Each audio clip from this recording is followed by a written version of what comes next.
UFP, the United Federation of Podcasts.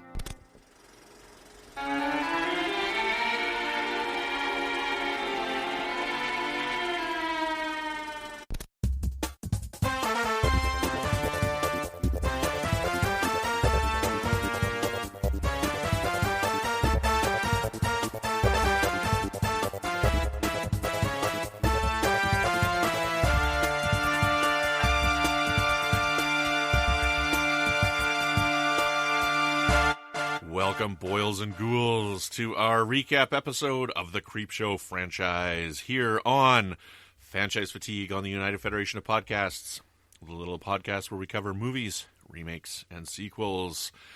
Joining me, as always, is my mail-order bride, Zach Moore. Are you a real person or are you a robot? I am a sculpture made out of wood that comes to life to avenge the death of my owners. So how? How?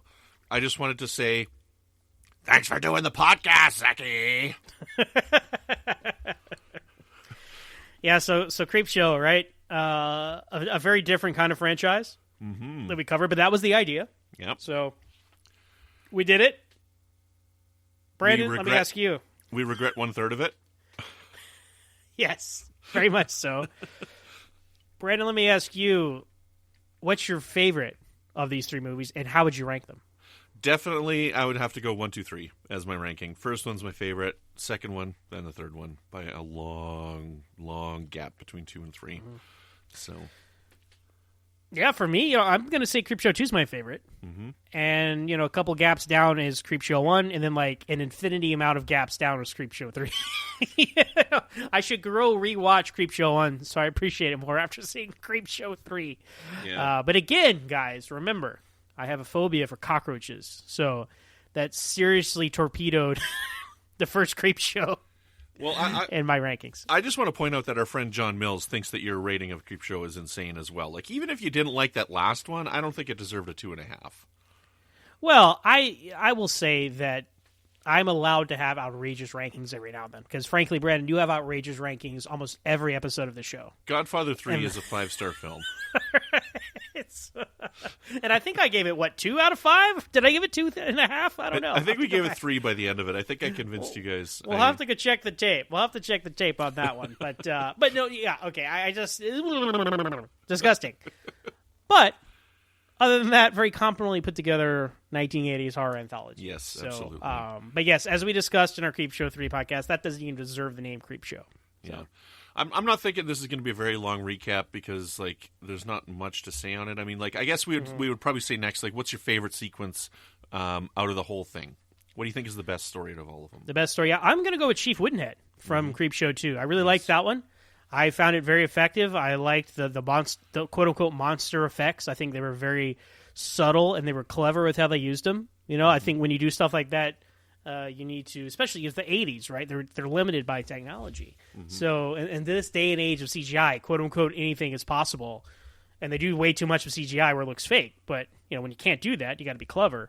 And I really liked the way they did that. I liked the story of the old couple who live in the town and the Native American angle with him avenging them. Like, I liked that. That was a nice comeuppance story because the bad guys, justice was brought to these bad guys in that one. And tragic to see an old couple die, but nice to see their death avenged in a very creative way by Chief Woodenhead. So that's my favorite story of the trilogy. What about you, Brandon? So I think my favorite story of the trilogy would probably be The Crate.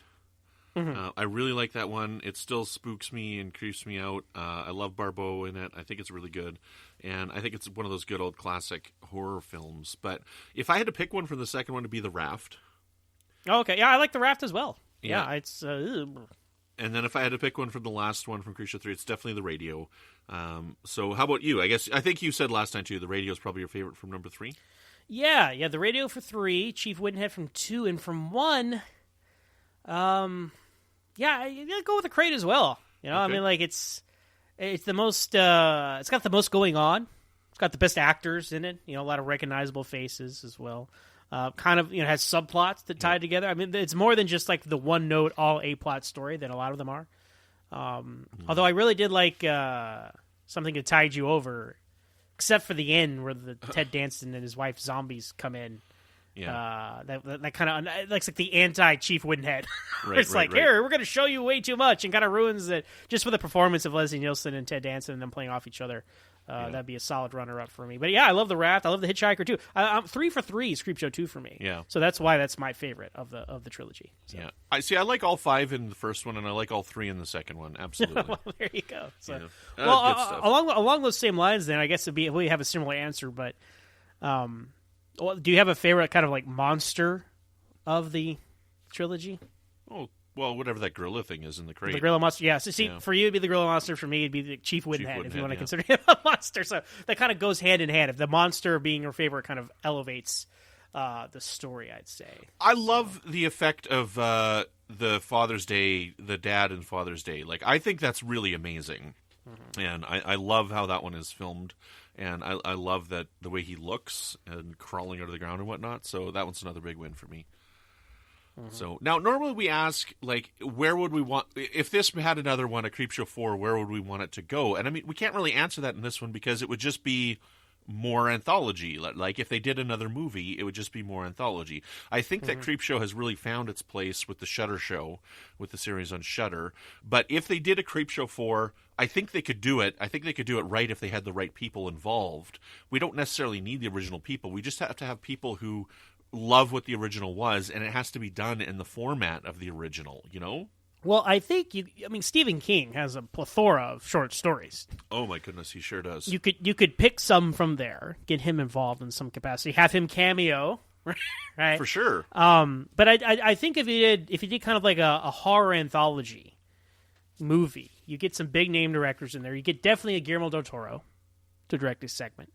I would say Sam Raimi to direct a segment. People forget he has a kind of horror roots. You know, I mean, he did Evil Dead. Yep. You see shades of that in some of his other work. And then, you know, I'm thinking just gross out stuff, you know, I would get David Cronenberg in there for one. Because he's real good at body horror. Yeah. And then just really to think like creature stuff. You know, I know it's been a while, but Joe Dante is a guy I think about creature stuff. You know, Gremlins and stuff like that. So, and being from the 80s, you know, I would love to see him do something like a throwback, you know, to that time. So I think he'd be a good choice. And I'm thinking more like, you know, creature horror kind of stuff as opposed to more like cerebral horror, which I think would more be on the Twilight Zone side of things, like the Jordan Peeles of the world to go in that category. When you got guys like this for Creepshow. And then, you know, just a random other guy I might want to see direct a segment, depending on how long or short your film is, if it's 5 segments. Rob Zombie. You know, we've seen what he can do in the Halloween franchise and other kind of horror movies. I think he might be able to bring something unique to it, or unique voice.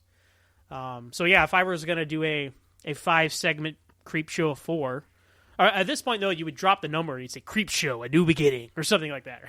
Right? And those would be the guys I would pick to, you know, tell some stories, maybe based off Stephen King original material or existing material, maybe not. So. Well, let me ask you about that. Like, why would you want to go with multi-directors? Because Creepshow was directed by Romero, and Creepshow 2 was directed by Michael Gornick. Creepshow 3 had 2 different directors, but why would you want to go with the multiple? Why would you not want to have one person do it all? You know, I think you could showcase more that way. I mean, I see what you're saying because it is counterintuitive to the way the first 2 movies were done. Right.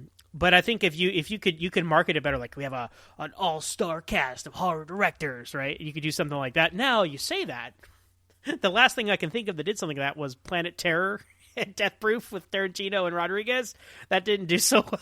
So maybe you have a point, Brandon. Maybe you should just stick to one director. So, but that's different too, because that's just 2 feature-length films, and like Death Proof is really good. I don't know if you think so or not, but I think Death Proof is fantastic. I don't really like Planet Terror. It's kind of grown on me a little bit, but you know, that's kind of a different experience altogether than a 2-hour film or a 90-minute film that would have multiple directors in it. Because, again, they're shorts. Well, what is the Creepshow TV show doing? They have one director per episode with various segments, or how is that working? I would guess that they probably have different directors for both, but I can see if I can take a look and see what it is. Yeah, I mean, again, I guess I'm I'm thinking in that like Twilight Zone mindset. That's because that's where my sensibilities are more so with these. So I see your point. I get that. So with that being said, because that is a good point, I wasn't really taking into consideration that the first two, we keep referring to the first two, but the original trilogy, whatever, one director of film, I would definitely pick Guillermo del Toro because he's got the storytelling sensibilities, horror, creature feature stuff. So I think he's a great guy for something like this, and has proven he can do it. Okay, so I just looked it up, and so every episode of the Shudder series has 2 segments, and each segment is directed by a different person, except episode 5. Both of them were directed by John Harrison. John Harrison? Khan? The same director shows up, like Greg Nicotero shows up a couple times. John Harrison looks like he's done 4 of the 12 sequences in this. Tom Savini's in here, so they got a few people like that. So, yeah. Okay. So they're going like a TV route, and they have different directors basically all the time. So, yeah. Well, I know he's attached to everything and rarely follows through, but if they were going to make a Creepshow, a new beginning, I'm going with Guillermo del Toro. Oh, look at this. So I'm on the Wikipedia page for Creepshow, the TV show, and it says, on August 3rd, 2019, Universal Parks and Resorts announced that a Creepshow would be coming to Halloween Horror Nights exclusively at its Universal Studios Hollywood theme park. The maze featured 3 segments from the 1982 movie Father's Day, The Crate, and They're Creeping Up on You, as well as 2 others from the They're creeping up on you. No. As well as the 2 others from the newly made web television series for Shudder, Grey Matter and Bad Wolf Down. Oh, that's interesting. I didn't know that. All right. Cool. Well, next time you're in America for Halloween at Universal Studios, Brandon, you know where to go. Go to the Creepshow ride.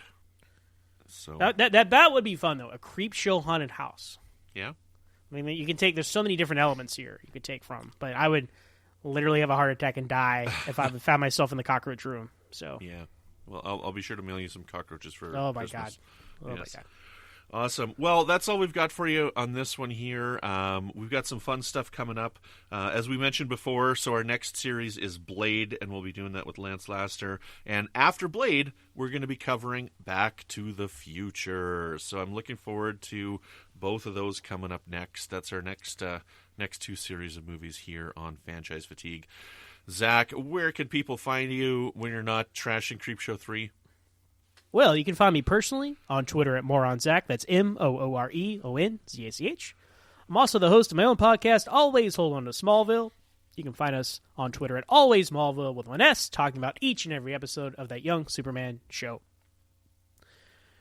And Brandon, when you aren't singing the praises of Creepshow 1 and 2, where can people find you? You can find me on Twitter at Brandon Matella. You can find me over on Trek FM with a show called The Line, which is all about Star Trek Picard. And you can find me on the Fandom Podcast Network, as well as in our own independent feed with Good Evening and Alfred Hitchcock Podcast. Thank you so much to Ken Tripp and Tony Robinson for being executive producers of the network. Thank you so much to Zach Tripp for creating our wonderful theme show music. Please give us a rating and review on Apple iTunes or any other podcast provider that accepts ratings and reviews. And if you want to support the network, you can find us at patreon.com/UFPEarth, where once a month, Zach and I will provide an audio commentary on a Star Trek episode if you choose to donate at the $5 a month level or higher. You can also find us on Twitter at UFPEarth, and you can find us on Facebook, UFPEarth. And I guess that's all we got for you. So until next time, be a vampire killer. I don't know, because I don't know anything about the Blade movies.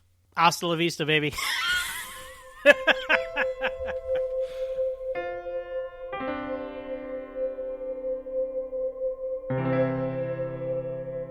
This has been a production of MTMR Media Works.